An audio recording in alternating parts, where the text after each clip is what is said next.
Good afternoon, everyone, and welcome to Season 2, Episode 1 of Economy Unravelled.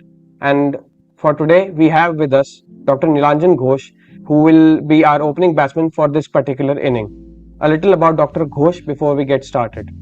Dr. Nilanjan Ghosh is a director at the Observer Research Foundation (ORF), a prominent think tank in India. He leads the Center for New Economic Diplomacy, which focuses on economic diplomacy, sustainable development goals, and regional development, as well as ORF's Kolkata Center. With over 20 years of experience in applied economics, he holds a Ph.D. in Ecological Economics from the Indian Institute of Management, Calcutta, and has training in water diplomacy from the Massachusetts Institute of Technology. His expertise spans natural resource economics, environmental economics, water governance, commodity economics, and quantitative economics. Dr. Ghosh is committed to addressing complex issues related to nature, security, and development, and has been involved in projects and advisory roles for various international and national organizations, including UNCTAD, UNEP, WWF, and the Supreme Court of India. He has published extensively on topics such as valuation, water resource economics, tourism, and governance, and has held significant positions like the President of the Indian Society for Ecological Economics, Director of the Think 20 Secretariat under India's G20 presidency, and a member of the Global Future Council on Nature and Security at the World Economic Forum. Now, with your permission, sir, could we have a few opening remarks on the particular topic? Sure. Go ahead. Do you have a question? Yes, your opening remarks on this particular topic, sir. So, if you're talking in terms of SDGs and business, that's what I think the topic is all about. See, one very critical element that one has to look at is that what are we trying to establish? The first and foremost thing is that at a very macro level, it has now been proven that if you look at the various verticals of SDGs, or suppose the various goals, they are embedded in fact in four forms of capital. Essentially the human capital vertical, there's natural capital vertical, there is also a physical capital vertical, and there is a deep entrenched social capital vertical. So all the 16 goals, leaving out the goal number 17, all the 16 goals are embedded in these four forms of capital. And eventually, if you look at, suppose, the productive efficiency of an economy, what do you look at? You are essentially concerned with the human capital element. You're also concerned with the physical capital, the manufactured capital element, right? You are also concerned with the most fundamental form of capital, that is the natural capital element. And what essentially happens in the form of social capital is the deeply entrenched social values, social institutions, by way of which, in fact, you draw upon or you hone the skill of the human capital as well. Now, human capital has a separate connotation in this context. Human capital is not merely the labor pool provided by the population of a particular state or a particular economy or a particular nation. Human capital has a qualitative as also a quantitative element. One is the quantitative element is simply the size, right? The second is the quality. The quality is provided by or honed by skilling, education, backed by health facilities and other forms of facilities. So in certain senses, in fact, this is your ORF research and my research, which has shown that wherever you find this exceptionally, especially this four forms of capital prevalent, FDI or private domestic investment essentially flows to those destinations. So naturally, if you address SDGs, Sustainable Development Goals, in an economy, you will find that at a macro scale, investment gets drawn, because out of addressing SDGs, you are essentially creating enabling business conditions. You're enhancing the business competitiveness of an economy. Similarly, at a very micro scale, let me come down to the level of a firm, right?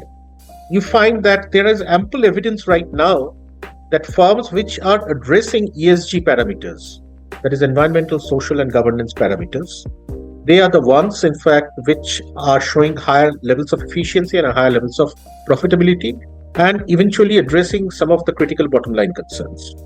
So they are also the ones who are creating shareholder value on the one hand, and shared value for the society and the firm by itself. So ESG and SDGs, they work at various levels and enhancing the efficiency parameters of oil economy, as also addressing equity and sustainability concerns.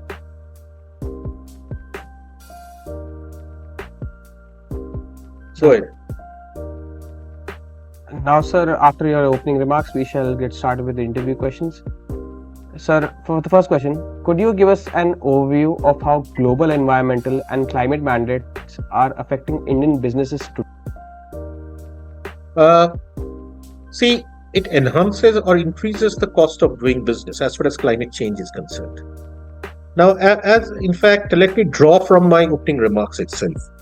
What does it do, first of all? At the very outset, you will find that it increases the very cost of converting the labor pool to human capital, because it increases health cost in certain senses. Now, there is, how do we actually put across a cost that climate change, or suppose say a higher carbon accumulation in the atmosphere, imposes on the human community or to an economy as such, similar to the business entity. Now, if I look at it from a different perspective, what is the cost that carbon actually imposes on the society? That has to be measured. There are various ways. In fact, somebody gets into this entire pricing mechanism of the carbon markets. Look at the prices. Say previously people used to look at the CER, certified emission reduction prices, but right now, in fact, since CER market has actually nosedived, we are no more looking at that, but we are looking at other market phenomena. That's not the price. That price is definitely not the cost that is imposed on the society. It's a different cost altogether. And that cost is called the social cost of carbon, or the SCC.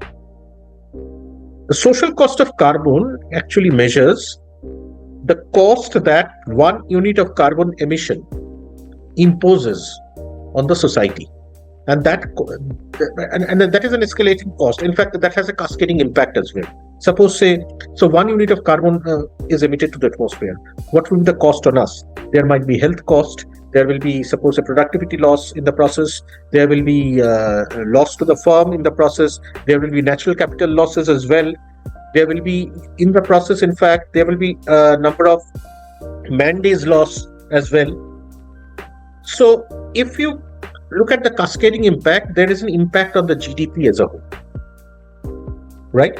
Whether it's in fact at the level of a firm, at a very micro level, or even at a sectoral level, that is at a meso level, or at the macro level, at the level of an economy. So there have been evidences and estimates that climate change, through various avenues, whether it's through the human capital element, or in fact through the natural capital or declining natural capital, imposes various costs on the economy as a whole. And in fact, this has been happening especially in India, precisely because of many other reasons. First of all, it has increased the entire cost of adaptation. Developing now India is not, mind one thing, that India is an extremely diversified nation, extremely heterogeneous in character. As far as industrial output is concerned, that might get affected because of the productivity factor. But on the other side, where does it draw the natural resources? The resources are drawn from natural capital and agriculture, right? Because of that, what you call the backward and the forward linkage between industry and agriculture. So eventually, in agricultural output has also been affected severely. In fact, old estimates mention that climate change has actually affected something like to the tune of 1.5 to 2% of the GDP. But possibly that's a very, very conservative estimate. In fact, it's much more than that. Now, apart from this, what is critical is, can we really move to a different kind of climate regime through mitigation processes? But is mitigation enough? Even if suppose we move towards green energy tomorrow, is that going to be sufficient? First of all, the impacts are going to it's going to be a lagged impact. It will take time, right? Say we have a net zero kind of a commitment by 2070, right? And net zero is merely the beginning. That means whatever we are emitting we are simply going to create the counteractive forces to sequester that or to capture that, right? So that is mainly the beginning. Now, by 2060 or 2050 or 2040, there might be vulnerable regions which might get underwater purely because of global warming, sheer global warming. Now, what is going to happen to those regions, to those lives and those livelihoods? So what we need is not merely mitigation. There has to be a transition funding as well till 2060 or 2070. And that transition financing should be in the form of adaptation financing. Because we also need to adapt. And this is a phenomenon which is prevalent all across global south. India is only a prototype of that, a representation, a major representative of that. So as far as businesses are concerned, businesses are getting affected. They will get more significantly affected in the coming future. And it is not merely through energy transition or green transition that you can essentially create sustainable business practices. There has to be an economy-wide approach. It cannot be only through a micro-level intervention of one business or one sector moving towards green energy. We have to look at things a bit more holistically because of the interlinkage of businesses in the broader social ecological system. And that is precisely why, in fact, ESG becomes so very important for businesses. So in the process, what you have to think of is not merely the business at the very micro scale, but the business at the scale of the social ecological system or the broader macroecological system, macroecological economic system. That is how we have to look at it. So essentially, businesses can't operate in a vacuum. The solution must be holistic and all-encompassing. Exactly. Sir. Now for the second question, sir. Why are global environmental mandates becoming more important for businesses, and how does this impact Indian companies? It's almost the same response to that, because first of all, how do we look at the global environmental mandates? I mean, businesses are part of the broader global ecosystem. Businesses are part of the broader global social ecological system. So given the fact that you exist as part of the society, and if you keep on emitting, in fact, first of all, let's look at climate change, in fact, right from its origin. Is climate change really an environmental problem? That's the question that might come to you. Everybody will say climate change is an environmental problem. I pose it as a developmental problem. Climate change, global warming and climate change emerged from the forces of development, emerged from humans' unbridled ambition to grow for economic growth. And that economic growth didn't take into consideration the costs of growth. What are the costs of growth? The cost of growth is being reflected and manifested through climate change. So it started from human unbridled ambition to grow, started from the economy as such. It's a development. It has its roots in development. Then, in fact, it moves through the channel of environment. Eventually, what does it affect? Why are we bothered about climate change then? Had it been an environmental problem and we wouldn't have been exposed to that problem. Suppose it's happening somewhere else, it doesn't affect us because it affects our long-term developmental ambitions or long-term developmental aspirations. It affects our long-term developmental parameters. It affects human health. It affects the natural resource base. It affects hunger, poverty. So if all other SDGs that you talk of, whether it's related to hunger, whether it's related to poverty, whether it's related to education, whether it's related to industry or innovation, whether it is related to the natural capital, they are all affected by climate change. There is not a single SDG that doesn't get affected by climate change. Every bit of it, either in fact there is some kind of forward linkage or a backward linkage that exists. So the global environmental and businesses cannot operate in a vacuum. Businesses don't operate beyond the society. So it was the businesses, the manufacturing units ever since, in fact, though we keep on talking about the Industrial Revolution, but in fact things accentuated or aggravated further from the 1950s. So that there has been an accumulation of the carbon or the carbon equivalent gases, in fact, in the atmosphere. The businesses have been responsible for that. Businesses have been thought of as the villain of the piece, and that's why, in fact, the famous Porter-Kramer hypothesis of that the capitalist system is under siege, and it is the capitalist system operated by these businesses which essentially are responsible for all the ills of the world. Whether we are talking of natural resource destruction, we are talking about climate change, we are talking about social problems, we are talking about conflicts, we are talking about food insecurity or whatever. This is because, so naturally businesses, and that is affecting businesses, mind it. You have the notion of a self-polluting firm, because ultimately, in fact, the business has to procure the natural resource for its own survival. There is every bit of human existence, whether in fact in the industry, in the city, in the service sector, every bit of human existence has a natural ecosystem dependency. So if that natural capital base is destroyed, then that is going to affect the entire macroeconomy, the microeconomy of the business as well. This is something that businesses have to keep in mind. And that is why where it is largely, in fact, in India, we have especially the MSMEs, which are some of the largest polluters. In fact, so the larger corporations are better imbibing, I would say, the ESG practices, and also, in fact, they are abiding by some of the norms set, especially the climate norms. But the MSMEs have to be sensitized to this process more and more. But again, the concern that is there for India, especially the Indian businesses, is that of just transition. Can we really move towards a green economy tomorrow? There will be immense costs for the Indian businesses for that, especially the MSMEs. They are not competitive enough. They cannot bear that cost. The cost is prohibitively high for them. So they have to be given that time. Now, how much time? And who will bear the cost of this transition?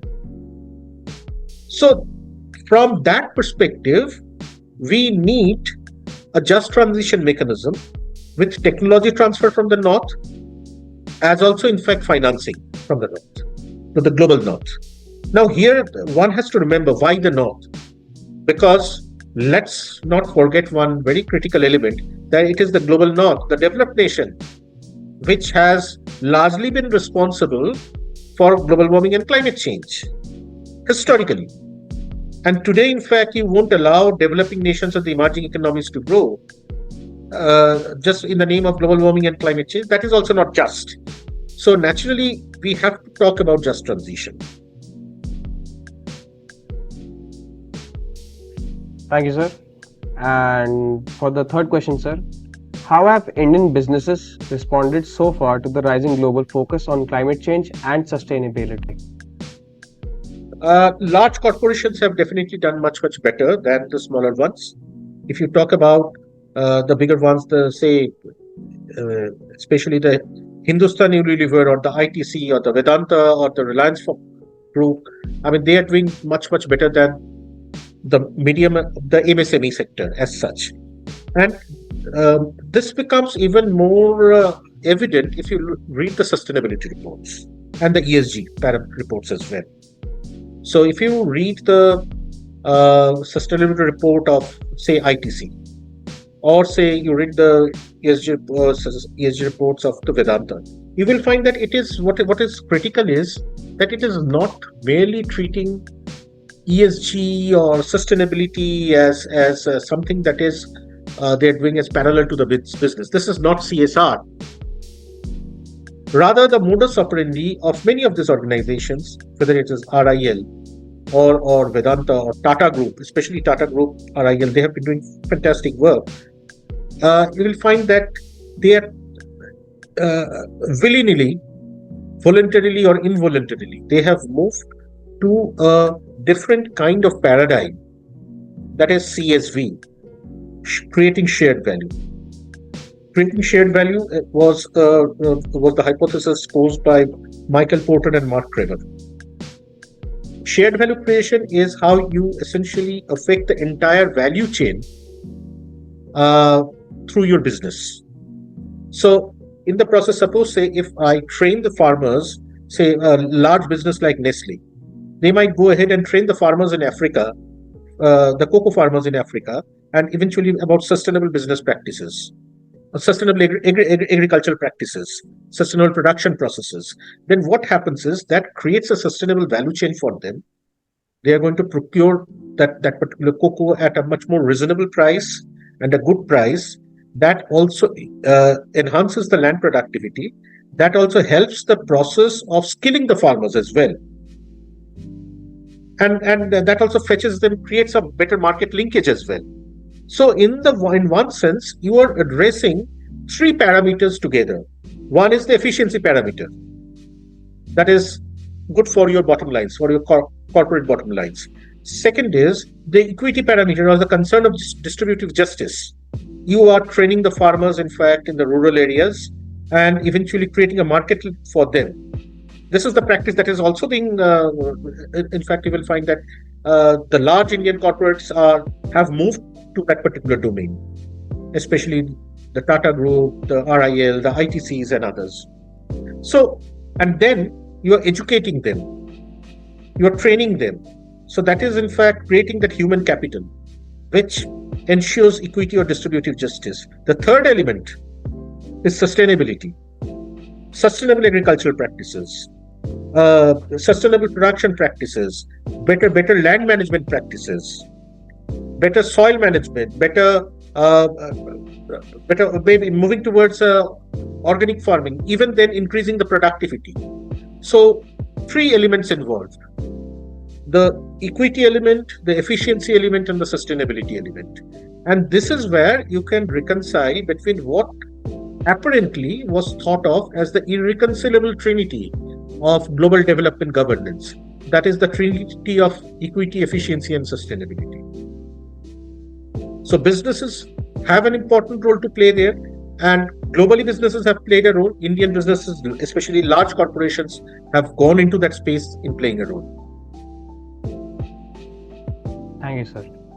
Now for the fourth question, sir, could you explain the key environmental regulations that Indian businesses need to comply within the current global context? See, right now, in fact, there might be, as far as the global regulations are concerned, I mean, all we have are the Paris climate targets. We are also going to have our net zero targets. The issue is not merely with that. Issue is when you get into a bilateral kind of a trade agreement, you might have to abide by certain regulations. Because, say, the European Union is going to come up with the Carbon Border Adjustment Mechanism, CBAM. Now, eventually, to comply with that over time, certain sectors will have to incur a higher cost. Especially, it's not merely the Indian businesses, but large parts of the businesses of the global south. The large corporations will be in a better position to abide by those. But it might be a problem, in fact, for the smaller corporations. Just as it might not be Indian business, let's think about, say, over time, where if textile sector comes under the Carbon Border Adjustment Mechanism, it might be a pretty steep target for the textile sector in Bangladesh, which is largely fragmented, which is largely small, which is not really complying with the environmental norms. And that will increase their entire transaction cost of doing business. And that will make that sector largely uncompetitive in the market. This might be true for many of the MSMEs, in fact, whether it is in India or suppose in large parts of the global south. So compliance has a cost. Environmental compliance also has a cost. Right? So this often happens in a much more bilateral mode, and might not be, in fact, at a overarching. We do have these two targets. That is for the macroeconomy as a whole. Thank you, sir. And now for the fifth question, sir. What are the main differences between how Indian businesses and businesses in other countries are addressing environmental and climatic mandates? Differences in the sense, see, I mean, rather we are now our large corporations are getting more and more aligned with some of the best global practices. Rather, we are also having some of the best global practices in here from our side. Now, what I would like to look at, how I would like to look at things, that is the bigger question. Rather, I would like to see businesses getting into shared value creation,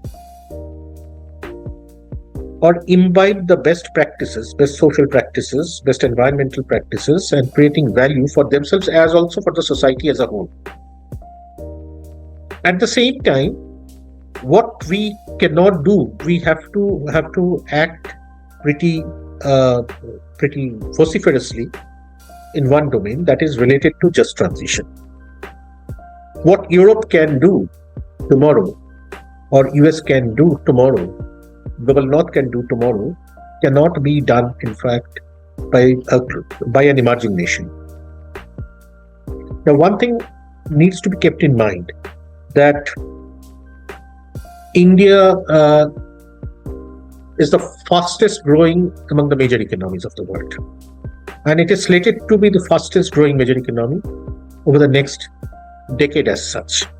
So no other economy is going to come close to India as far as growth is concerned. Now, the important issue is, how do we maintain this growth if we consider that growth has to be maintained with a different kind of technology? Because that will again take its own time, right? So we are moving very steadily, in fact, towards, as far as mitigation financing is concerned, we have to move in towards other forms of adaptation financing as well. Though, in fact, one needs to remember here that the Global North is largely interested in financing the mitigation projects or the green energy projects, rather than financing the transition factor, which is needed for green transition, that is adaptation financing. So they have to get into adaptation financing game, because barely 5 to 10% of the total global financing portfolio in climate is getting into adaptation financing. The remaining is into mitigation financing. And the adaptation financing gap is also substantial. Now, how do we get actually players to get into this game? Maybe corporates can play an important role here, because whether it is through their CSR fund or through the ESG or whatever. Now, suppose say why essentially they are more interested in getting into mitigation financing. That is also because of the fact that they can see a very precise ROI, a return on investment, when you put in money for electric vehicles or you put in money for solar projects. But you don't find a perceptible ROI when you put money, in fact, into adaptation projects, which results often in the creation of public goods, suppose say embankments. Public goods do not reveal a perceptible return on investment or a perceptible private economic rate of return. They yield a high social rate of return. So in a phase of 10 years, say, if you invest $1 billion, that will come up to give you a return of $4.2 to $4.3 billion in a decade. But that is largely imperceptible at times, because it might be in the form of storm protection, it might be in the form of, say, protecting the shore from salinity ingression. It might be in the form of arresting erosion. So a host of things can happen. So in the process, that also helps, in fact, for the business and the community to grow together. And this financing is also needed. So whether the business puts this money from its own kitty through the CSR fund, or treats the creation of public infrastructure as part of their capital expenditure for their own business, and eventually create a value which is for themselves or for the society, it's up to them to decide. Now, this becomes a very crucial decision on part of the business, that when do they find that the returns are going to come out of creation of such public goods, because this has in the form of public goods, because, as you know, this has the characteristic of being non-rival and non-excludable in consumption, finally. So in that sense, it is crucial that businesses have to imbibe this discipline. This has been adopted in many cases earlier. Tata Group has been doing that.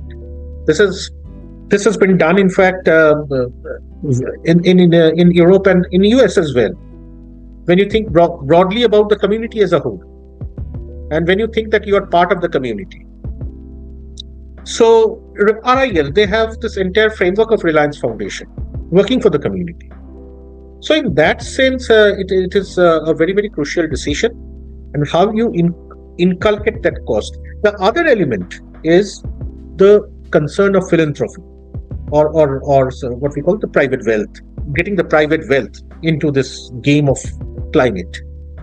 Now think about this, that the global private wealth today stands at to the tune of 454 trillion US dollars, whereas the annual SDG financing gap, climate financing gap, is only a component of the SDG financing gap. The global annual SDG financing gap is to the tune of 4.5 trillion US dollar, between 4.5 to 5 trillion US dollar.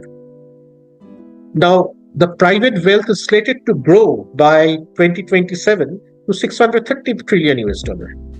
So every year, if I can mobilize 1% of global private wealth, that will cover, which includes the private sector as such, the business, the philanthropy, and others, the Bill and the Melinda Gates, or suppose say the Tata Foundation or the Reliance Foundation or whatever. Then, in fact, I can, with this 1% of global private wealth mobilized towards SDGs, will cover the entire SDG financing gap. How do we do that? What kind of incentive structure and institutional mechanism should be created to mobilize this 1% of private wealth for SDG financing? That is going to be the crucial question now. The government of health has to play a role here. They can either mandate that, fine, put 50% of your CSR funding into climate adaptation, or the 100%, and the remaining 50% should get into addressing the SDGs, other SDGs beyond climate adaptation, might be education, health, or whatever. Then, in fact, you might be in a position to do that.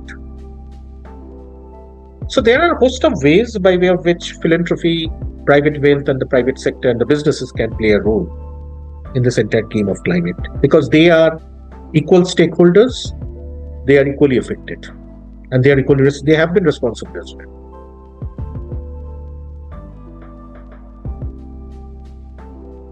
You're muted.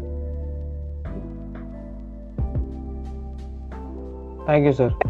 For the final question, due to paucity of time, how are Indian businesses adapting their operations and supply chains to meet the rising global climate mandates, and what are the associated costs and economic implications?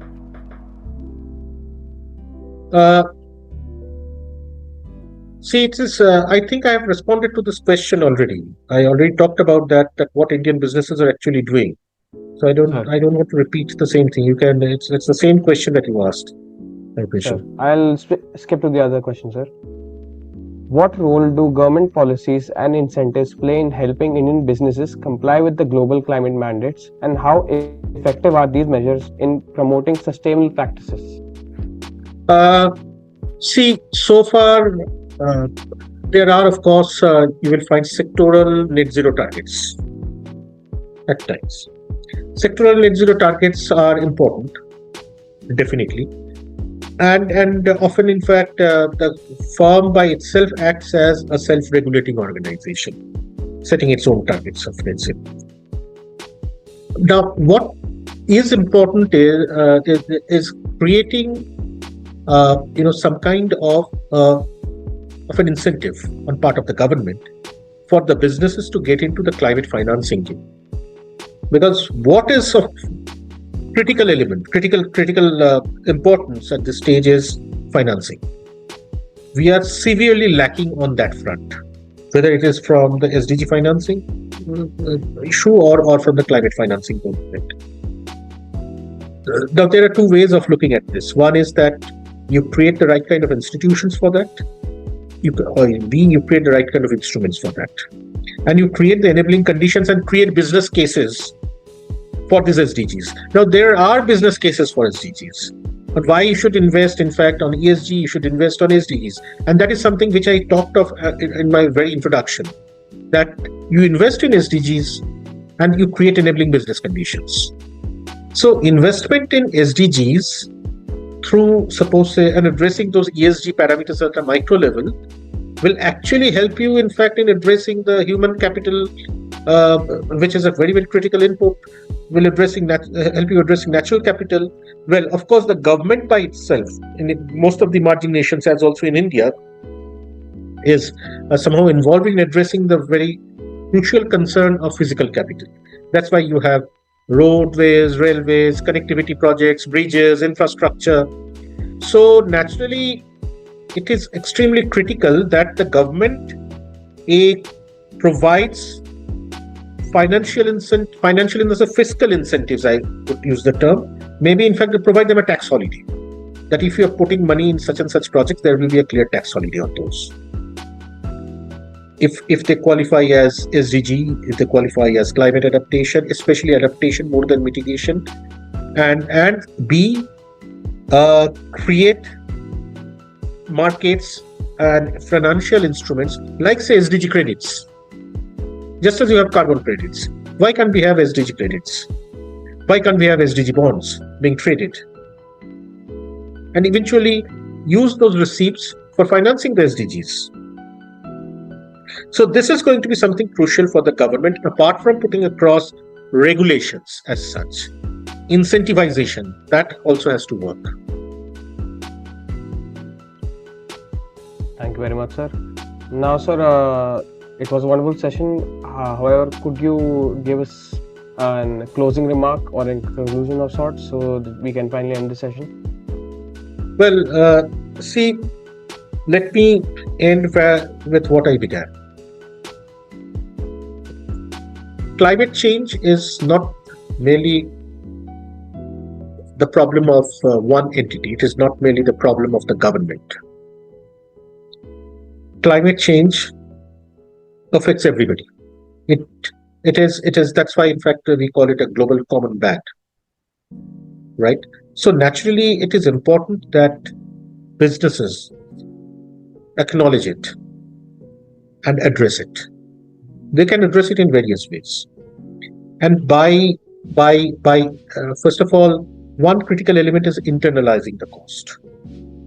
Internalizing the cost of their own externalities. Second element is what becomes very crucial is thinking of a model of shared value creation. By shared value creation, you are going to create value for yourself as also for the broader society and the value chain. And in the process, you address SDGs, you address notions like sustainable production, sustainable consumption, but at the same time, what you do is you create a sustainable bottom line for your long-term survival. That becomes extremely crucial. Let me stop here. Thank you very much, sir. This was a very enlightening session regarding the topic at hand. And I would also like to thank the IT team for making this possible. And of course, Dr. Sanjay Mangla for inviting you, such an honored guest, on this interview session. That's it, sir. Thank you very much, sir. Have a great day.